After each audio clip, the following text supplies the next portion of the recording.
Good evening, you're now with me, Henry for TVS Nightline, and here are the headlines for tonight. Sarawak is set to establish a leadership institute to nurture future leaders. Meanwhile, Sarawak continues to face a significant shortage of teachers despite thousands of applications.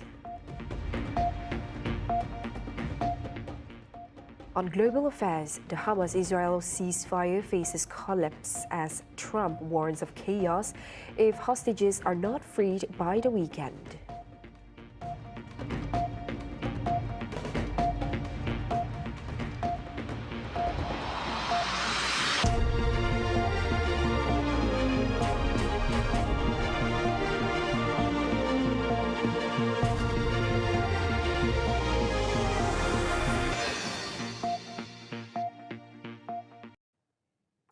Sarawak will continue to empower its contemporary leadership agenda by establishing its very own leadership institute.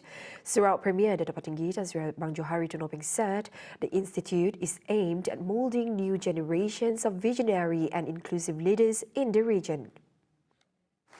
This institute will be the driving force in shaping the next generation of leaders. Leaders who are strategic in vision, trusted in governance, and inclusive in action. He said this in his speech after officiating the Contemporary Leadership Institute Summit CLIS 2025 at a renowned hotel in Kuching earlier today. Commenting further, Abang Johari said the institute will be spearheaded by the Institute of Management Sarawak. Meanwhile, leadership training programs and research agenda will be outlined by the Malaysian Research and Education Foundation. This effort is not one we undertake alone. Leadership development thrives on collaboration.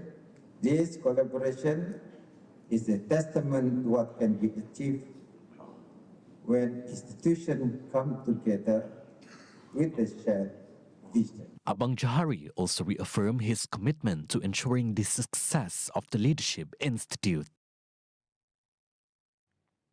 The Sarawak government prioritizes the people's quality of life as the primary measure of a region's success, rather than being driven by gross domestic product (GDP) growth. Abang Johari said this commitment is embedded as one of the three key pillars of the PCDS 2030, specifically social inclusion. For Sarawak, infrastructure is top priority.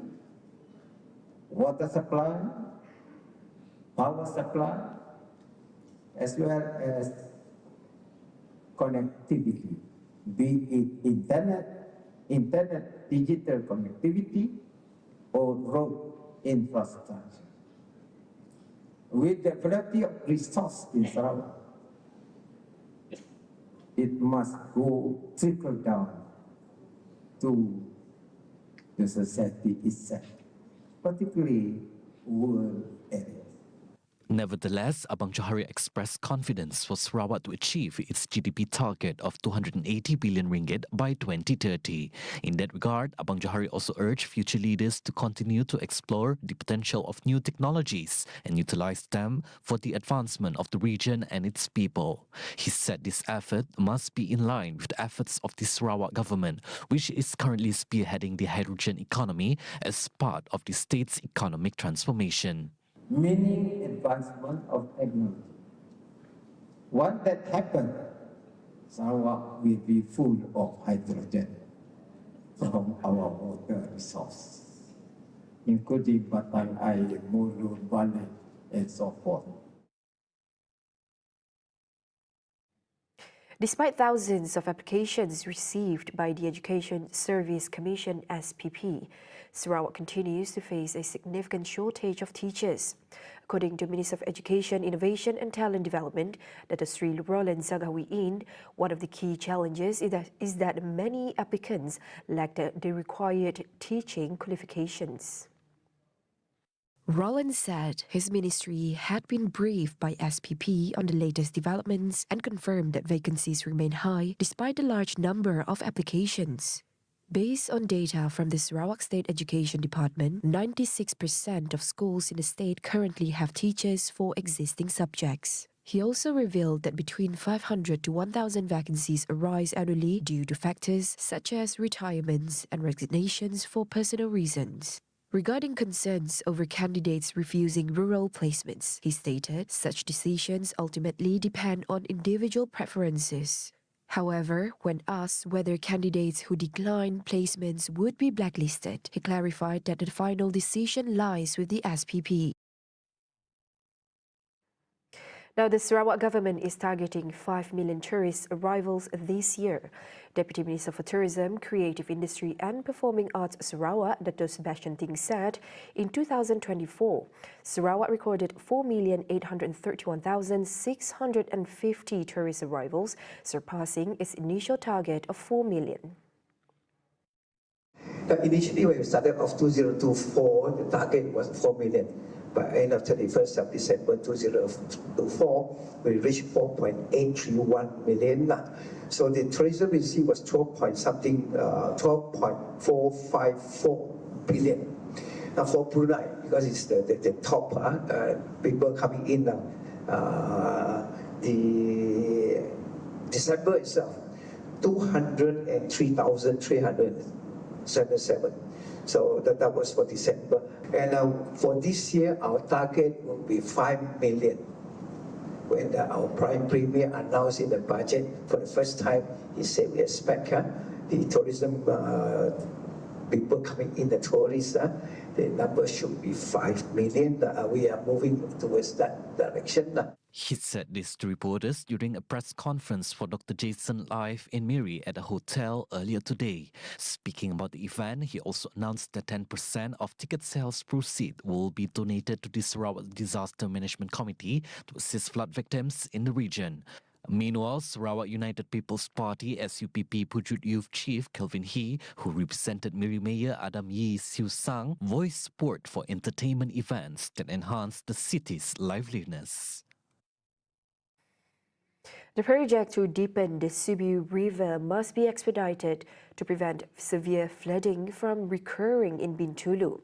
Bintulu MP Dato' Sri Tiong King Sing said that with Bintulu's rapid development, some existing flood mitigation systems were not properly planned and are unable to function effectively. Tiong said the matter was discussed in a special meeting at the Bintulu Development Authority BDA on Monday. Tiong added that the authorities would expedite the relocation process for squatters occupying the riverbank area. Tiong stressed that no new structures will be allowed to be built in the area without approval and any illegal buildings would be demolished. He added that eligible squatters from the affected area will be relocated to designated locations, including low-cost housing units currently planned for construction.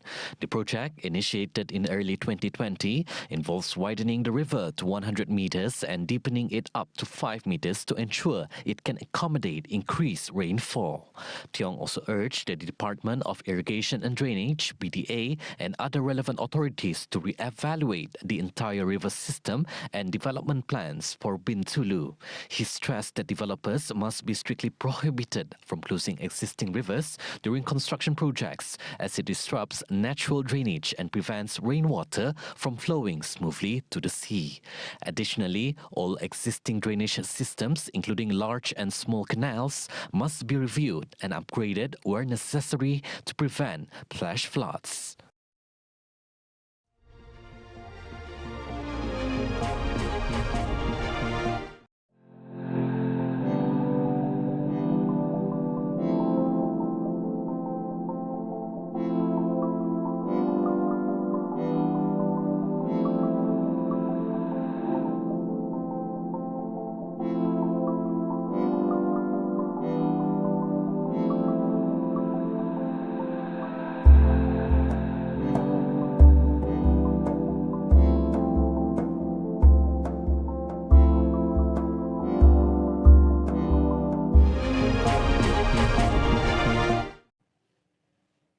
Hello there and welcome back. The government stressed the need for more workplace nurseries as a key measure to address childcare challenges for working parents.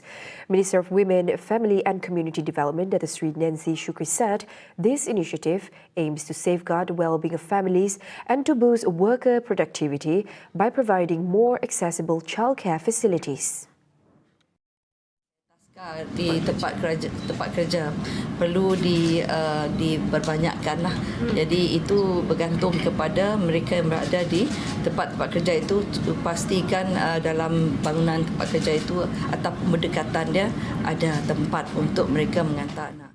Hence, she said the government is also offering care training at the Malaysian Social Institute ISM to produce qualified caregivers. This training is not just for orang tua ke, not just for kanak-kanak, but it's for all, general. Supaya kita dapat melahirkan caregivers yang mempunyai qualification. Additionally, the child and senior care industry is the main focus of the government this year and will be brought up in this year's ASEAN meeting that discusses joint efforts in strengthening the sector. For the record, last year, a total of 385 participants underwent training at the ISM in the field of care.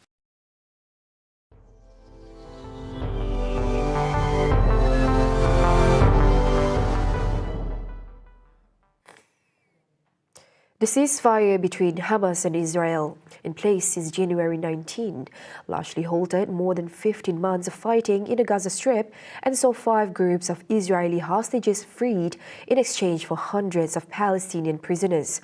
However, the truce today appeared increasingly fragile after US President Donald Trump warned all hell would break loose unless Hamas releases every Israeli hostage by the weekend. Tensions spike after Trump proposed taking over Gaza and removing its more than 2 million inhabitants. On Monday, he ramped up pressure, saying he would call for an end to the ceasefire if all Israeli hostages were not freed by noon on Saturday. As far as I'm concerned, if all of the hostages aren't returned by Saturday at 12 o'clock, I think it's an appropriate time. I would say cancel it and all bets are off and let hell break out. I'd say they ought to be returned by 12 o'clock on Saturday, and if they're not returned, all of them, not in drips and drabs, not 2 and 1 and 3 and 4 and 2. Saturday at 12 o'clock, and after that, I would say all hell is going to break out. The ceasefire agreement says staggered releases should take place over the ongoing 42-day first phase of the deal. Trump's threat came hours after Hamas armed wing, the Izzuddin al-Qassam brigades, said that the next hostage release due to take place on Saturday would be postponed until further notice. The group accused Israel of failing to meet its commitment under the agreement, including on aid deliveries, and cited the killing of 3 Gazans on Sunday. Hamas later said it announced the delay 5 days in advance to give mediators time to push Israel to comply. See the world closer with TVS as we bring you the latest news updates both locally and internationally. For more headlines anytime, anywhere, just head on to our official website at tvsarawak.my or follow us on our social media platforms. Those were the updates on TVS Nightline. I'm Handy Gui. Thank you for watching. Have a good night.